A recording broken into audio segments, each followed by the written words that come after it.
ये मेरे होश संभालने से पहले की बात है। आभा के मिलने वाले एक अंकल हमारे घर आए, तब मैं मुश्किल से 8 साल की थी। मेरे वालिद ने उन्हें रहने के लिए घर में जगह दे दी। हालांकि हमारा घर सिर्फ 2 कमरों पर मुश्तमिल था। इस इंसान का नाम वजीर अली था, लेकिन वालिद उसे वीरू बुलाते थे। अम्मी ने वीरू के बारे में पूछा तो अब्बा ने बताया कि ये मेरा बचपन का दोस्त है। इन दिनों मुश्किल में है और उसके पास रहने की जगह नहीं थी, तभी मैंने कुछ उर्से के लिए उसे अपने घर में ठहरा लिया। हमारी दोस्ती भाइयों जैसी है, तुम उसे अपना छोटा दीवर समझो। उसने मुझे अपनी मुश्किल बयान की तो मैं इनकार नहीं कर सका।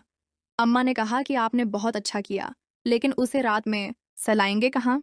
अब्बा कहने लगे, अरे बच्चों वाले कमरे में ये भी पढ़कर सोए रहेगा। अभी तो सर्दियां हैं, वरना रात को छत पर सोने का इंतजाम कर देता। अम्मा अब्बा की बात सुनकर खामोश हो गई। वो अब्बा से ज्यादा बहस व तिकरार नहीं करती थीं। वो दिन को एक कारपेंटर के पास काम पर चला जाता और रात को लौट कर वापस आता। वो कभी भी खाली हाथ वापस नहीं आता था।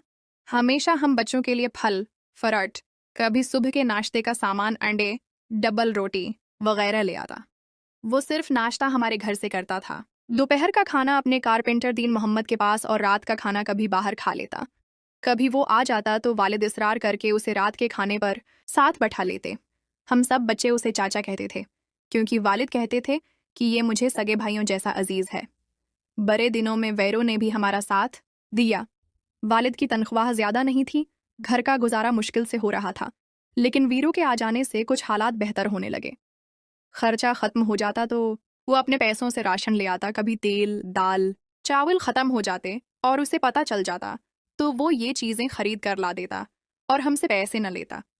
वो कहता कि मैं भी उस घर में रहता हूँ, इतना तो मेरा भी हक बनता है कि इस घर की खुशहाली में अपना हिस्सा डालूं। वीरू अम्मी से कहता, अगर आप मुझे इन बच्चों का सगा चाचा समझ लें तो मेरे लिए इससे बढ़कर और खुशी की बात किया होगी कि मैं आप लोगों के काम आ सकूं। इन बातों से मेरी माँ मुतासिर हो गई कि वीरू वाकई एक नेक दिल और अच्छा इंसान। अगर हमने उसे रहने को जगह दी तो ये भी हमारे एहसान का बदला चुकाने की पूरी कोशिश करता है। असल में वीरू का किसी बात पर अपने भाई और भाभी से झगड़ा हुआ, तब वो सामान उठाकर अब्बा के पास चला आया और अब वो अपने भाई के घर जाकर रहने पर तैयार नहीं था। वीरू अपनी कमाई से आधी रकम हमारे इखराजात में मिलाने लगा। तभी मिलजुल कर अच्छी जिंदगी बसर होने लगी। माली लिहाज से हमारे वालिदैन को सहूलत हो गई। हम कल 4 बहन भाई थे, सब मुझसे छोटे थे। ये नादानी का वक्त था। मुझे वीरू चाचा बहुत अच्छे लगते थे। वो पानी लाने को कहते या कोई काम कहते तो मैं दौड़ दौड़ कर उनका काम कर देती, क्योंकि बच्चे खाने पीने के शौकीन होते हैं और हम वीरू चाचा से बहुत खुश थे, जो हमारे लिए रोज बस्कट, टाफियां या कुछ ऐसी चीजें खरीद लाते जिनको बच्चे पसंद करते हैं। माँ को इस बात पर कोई एतराज नहीं था, क्योंकि वो उन्हें अपने घर का फर्द मान चुकी थी। एक कमरे में हमारे वालिदीन सोते थे और दूसरे कमरे में हम सब बच्चे जमीन पर सो जाते थे। कमरे में एक चारपाई थी जो पहले मेरी थी, लेकिन अब वीरू चाचा को मिल गई थी। लेकिन अब तो इस आदमी को चाचा कहते हुए मुझे शर्म आती है। अपनी जिंदगी पर बैठा हवा ये वाकया मैं इसलिए बयान कर रही हूँ कि वो वालिदैन जो गैरों पर भरोसा कर लेते हैं, वो मेरी जिंदगी से सबक हासिल करें। दुनिया में कोई किसी का नहीं होता। अपने गैर तो बन सकते हैं, लेकिन गैर अपने नहीं बन सकते। बच्चे दिन भर खेल कूद में थक कर रात को गहरी नींद सो जाते हैं। हम भी फर्श पर लाइन से तलियां बिछाकर बराबर बराबर सो जाते थे। मैं स्कूल जाने के अलावा अम्मी के काम भी करती थी, इसलिए बहुत थक जाती थी। फिर रात को ऐसी गहरी नींद आती कि किसी बात का होश न रहता। और वैसे भी चौथी क्लास की बच्ची को किस बात का होश होता। जब मेरे बहन भाई सो जाते तो रात को ये इंसान मुझे उठाकर अपने साथ चारपाई पर लेटा लेता। मुझे किसी बात का मतलब समझ में नहीं आता था। मैं तो नींद में डूबी होती, कभी सो जाती, कभी जाग जाती।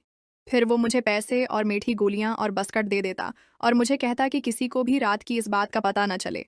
वो ना भी कहता, तब भी मैं किसी को क्या बताती, जबकि मैं खुद भी ये बात अच्छी तरह नहीं जानती थी कि मेरे साथ ये क्या हो रहा है। वक्त गुजरता गया, यहाँ तक कि मैंने होश संभाला तो भी वीरू को वही हरकत करते पाया। मगर अब फर्क ये था कि वो साथ में गंदी बातें भी करता था। वो बातें कभी मेरी समझ में आ जाते और कभी मेरे सर के ऊपर से गुजर जाते। मुझे कभी ये ख्याल नहीं आया कि ये सब कुछ मेरे हक में बुरा था और मैं खुसारे में पड़ती जा रही हूँ। हम बच्चों के कमरे के साथ थोड़ी सी जमीन थी। वीरू चाचा ने अब्बा से कहा, अगर आप बुरा न माने तो इस जगह पर 4 दीवारी बनाकर छत डाल लो। कारपेंटर तो अपना दोस्त है, छत खिड़कियाँ, दरवाजे बहुत कम पैसों में बन जाएंगे और मजदूरी में खुद कर लूंगा। अब्बा इसकी बात पर बहुत खुश हुए। वैसे भी घर में एक कमरे की जरूरत थी। देखते ही देखते चंद दिनों में एक छोटा सा कमरा तैयार हो गया। वीरो चाचा ने हमारे कमरे के दरमियान एक दरवाजा बना दिया ताकि नया कमरा दूसरे कमरे से जड़ा रहे। वालिद ने नए कमरे में नई चारपाई डलवा कर ये कमरा वीरो चाचा के हवाले कर दिया ताकि सुकून से वो इबादत कर सके और बच्चे अपने कमरे में आराम से पढ़ाई कर सकें। हम बहन भाई अगरचा अपने कमरे में सोते थे और वीरो चाचा अपने कमरे में सोता था, लेकिन रात को जब मेरे वालिदीन और बहन भाई सो जाते तो वीरो चाचा चुपके से हमारे कमरे में आ जाता। अब मुझे समझ आने लगी थी। मैं उसे कहती कि वीरो चाचा रात को हमारे कमरे में ना आया करो, वरना मैं अपने वालिदीन को बता दूंगी। वीरो चाचा मुझे कहता, तेरा बाप तेरी बात मानेगा, वो तो मेरी बात का यकीन करेगा क्योंकि मैं उसे आधे पैसे देता हूँ। मैं वीरो चाचा की बात सुनकर डर जाती क्योंकि उसने मुझे नासमझी की उम्र से डरा धमका दिया था। मैं उससे बहुत डरती थी। 8 साल ये इंसान हमारे साथ रहा और मेरे साथ ऐसे ही करता रहा। मेरे वालिदीन उसके लिए फिक्रमंद रहने लगे कि कब तक वीरो कनवारा रहेगा। अब उसकी शादी करवा देनी चाहिए ताकि उसका घर भी आबाद हो सके। अब्बा के कहने पर अम्मा ने उसके लिए शरीक हयात की तलाश शुरू कर दी। एक जान पहचान के घर में रिश्ता तलाश कर लिया और वहां वीरो का निकाह हो गया। शादी के बाद कुछ दिन वो अपनी बीवी में मशगूल रहा। फिर वही पुरानी रोश दोहराई जाने लगी। जब उसकी बीवी मैके जाती तो वो हमारे कमरे में आ जाता। मैं किसी को कुछ ना बता सकती थी, दिल ही दिल में जलती रहती। वालदीन ने तरबियत ऐसी की थी कि किसी बात पर जबान खोलना अपने आप को मारवाने वाली बात थी। मुझे अपने बाप से बहुत डर लगता था कि न जाने क्या कर गुजरेंगे। मेरे अंदर इतनी हिम्मत नहीं हुई कि मैं अपनी माँ को सब बता देती। वीरो से मेरा झगड़ा हो जाता तो वो मुझे धमकियां देकर चुप रहने पर मजबूर कर देता। वो उम्र में मुझसे काफी बड़ा था, इसलिए मुझे इससे डर लगता था। मैं पूरी तरह इसके दबाव में थी। एक दिन उसने अब्बा से कहा कि मेरा उस्ताद मुझ से बहुत काम लेता है और मुझे पैसे कम देता है। मैं अलग से दुकान करना चाहता हूँ ताकि कुछ रकम इकट्ठी करके अपना घर ले सकूं। वालिद ने अपने दोस्तों से कर्ज लिया और अपनी जमा पूंजी उसको देकर दुकान खोल दी। वो चंद महीने में दुकान का सारा सामान खत्म करके वहां से चला बना। वो तो चला गया,